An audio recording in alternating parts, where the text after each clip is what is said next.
پس سیل بولے تو سوزاک بندے کو نامرد کر دیتا ہے. تو نتیجے میں بیوی آپ سے تنگ، آپ بیوی سے تنگ، بچے نہیں ہو رہے. تو یہ سارے نقصانات، گھر بک گیا، بیوی کے زیور بک گئے، گاڑی بک گئی، نوکری سے بھی گئے، شکل بھی منوس جیسی ہو گئی. ہمارے پریشانی کے اور یہ سب کہاں سے نقصانات آ گئے؟ چینی سے.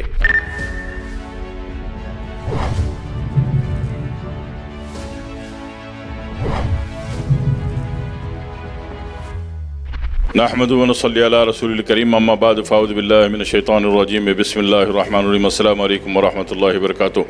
سفید چینی کے نقصانات کے بارے میں اب آپ نے فرمایا، حالانکہ پورا برقی نظام، آپ کے تمام برقی آلات اس بات کے گواہ ہیں کہ سفید چینی ایک زہر ہے. پوری دنیا میں سفید چینی کو وائٹ پوائزن کہا جاتا ہے، یعنی نقصان دہ نہیں، نقصان دہ ترین چیز ہے.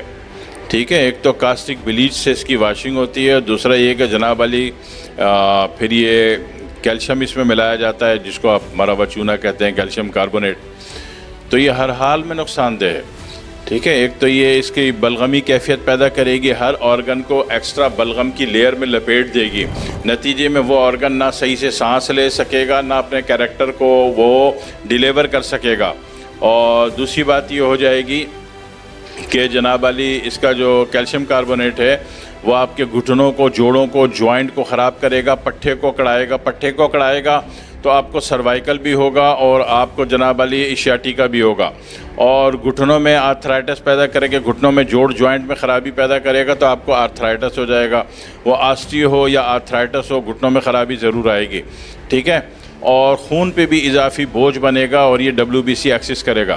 WBC کی ایک لمٹ ہوتی ہے، WBC کو آپ لیوکوسائٹس بھی کہتے ہو، اور یہ جب لمٹ پکائی پر آ جائے، پکنا شروع ہو جائے، اتنی بڑھ جائے اپنی اسٹینڈرڈ ڈیجیٹل ویلیو سے کہ پکنا شروع ہو جائے، تو پھر یہ پس سیل کہلاتا ہے. اور پس سیل جب یہ ڈیولپ ہو جائے، پروڈیوس ہو جائے، تو آپ کے پورے جسم میں درد رہتا ہے، آپ سے کام نہیں کیا جاتا، نہ کوئی کیمسٹری انالائزر ملتا ہے، نہ کوئی معاملہ فہم صاحب حکمت بصیرت ملتا ہے کہ وہ آپ کی رپورٹ دیکھے کہ بھائی صرف پس سیل بڑھا ہوا ہے.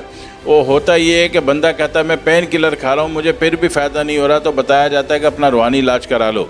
پھر وہ روحانی بابے کے چکر میں گئے تو وہاں ایک نئی ٹوپی شروع ہو گئی، ہو بہت بڑا جادو ہے، ہو تمہارے گھر میں جناب علی تعویذ دفن ہے، پتلے دفن ہے، اور یہ چیزیں برآمد بھی کر دی جاتی ہیں. بڑا آسان ہے، یہ ٹیکنیکل عمل ہے، برآمد ہو جاتی ہیں. آپ امریکہ میں بیٹھے ہو، آپ کے کارپیٹ کے نیچے سے تعویذ برآمد ہو جائے گا. ٹھیک ہے، آپ جناب علی پاکستان میں بیٹھے ہو، آپ کو بتایا جائے گا فلانے قبرستان میں فلانی قبر کے نیچے دفن ہے، وہاں جاؤ گے وہیں پتلا ملے گا، اس میں آپ کا نام، آپ کی ماں کا نام بھی لکھا ہوا ہوگا. یہ سب گیم ہے، ایک نیٹ ورک ہے. ٹھیک ہے، تو آپ روحانی علاج کے چکر میں کسی اور ہی چکر میں پھنس گئے جناب علی. ایسا پھنسے کہ گھر بھی بک گیا، بیگم کے زیورات بھی بک گئے.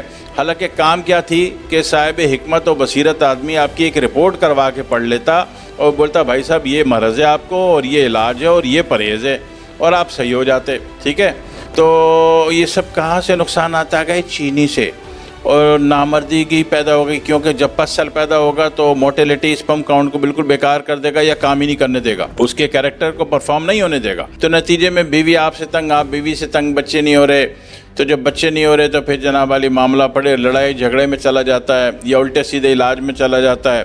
علاج کرانے گئے تو جناب علی وہ روحانی دنیا میں تو چھوڑو، جو ٹوپی ڈرامہ بازی ہوتی ہے ہماری، یعنی کہ میڈیکل لائف میں بھی پھر کیا ہوتا ہے کہ 95% آپ کے معالج کو رپورٹس پڑھنی نہیں آتی. سب سے بڑی بات، ٹھیک ہے جی، نہیں پڑھنی آتی رپورٹ. پکی بات کہہ رہا ہوں. میں کہہ رہا ہوں کہ ایک دفعہ سارے حکیموں، ڈاکٹروں کو سب کو میدان میں جمع کرو، اور ایک بڑے میدان میں جمع کرو. ٹھیک ہے، اور فوج کے افسران سامنے کھڑے کرو اور بولو ان کا امتحان لو. ٹھیک ہے، کہتے ہیں نا فوج کی نگرانی میں الیکشن کراؤ، تو فوج کی نگرانی میں امتحان کراؤ، سارے ڈاکٹروں اور سارے حکیموں کا، مجھ سمیت سب کا امتحان کراؤ. یقین کرو 95% فیل ہو جائیں گے، 95%. حالات یہ کہ رپورٹ پڑھنی نہیں آتی. ٹھیک ہے، اور علم غلم جس کے کمیشن ملے جائے دوا لکھی جاؤ. اس پہ چل رہی دنیا، اس پہ چل رہا ہے ہمارا ملک، بے شمار ملک اس پہ چل رہے ہیں. ٹھیک ہے، کم از کم 3 ملک تو اس دھندے پہ چل ہی رہے ہیں، انڈیا، پاکستان، بنگلہ دیش.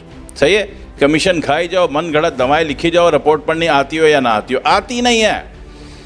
کسی دن فوج کو اللہ نے سمجھ دے دی نا کہ فوج بولے یار کہ ہمارے ملک کے لوگوں کی جانوں سے کھیلا جا رہا ہے، فوج لگائے کیمپ امتحانی، اور سارے ڈاکٹرز کو چھوڑنا کسی کو نہیں ہے، ڈاکٹرز کو بھی اور حکیموں کو بھی، سب کو بٹھا کے امتحان لے. اسی دن پتہ چل جائے گا 95% معالجین ناکارہ ہیں. ان کو خود علاج کی ضرورت ہے، اس لیے کہ رپورٹ پڑھنی نہیں آتی، علاج کر کیوں رہے ہو؟ ٹھیک ہے جی.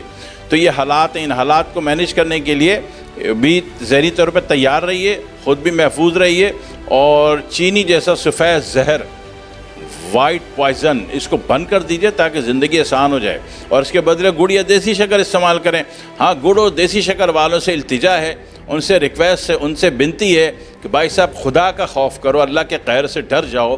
تمہارے گڑ بنانے میں اتنا پروسیجر، اتنا خرچہ نہیں آتا جتنا چینی بنانے میں آتا ہے، اور چینی سستی، تمہارا گڑ مہنگا ہے. ٹھیک ہے، تو گڑ بنانے والوں کو اللہ ہدایت دے دے کہ یہ قوم پر، مخلوق پر، عوام پر رحم کریں، اور اپنے ریٹ کی اوقات جو ہے ذرا چینی سے نیچے لائیں تاکہ عوام سچ چیز تک عوام کی پہنچ ہو سکے. اور جناب ہماری مہنگائی کی وجہ سے ان کو مجبوراً اپنی اولاد کو اور اپنے بوڑھے والدین کو سفید زہر نہ دینا پڑے. تو گڑ والوں کو اللہ ہدایت دے کہ وہ ذرا معاملے کو سیدھا کریں. دعا میں یاد رکھیے گا. والسلام علیکم ورحمۃ اللہ وبرکاتہ.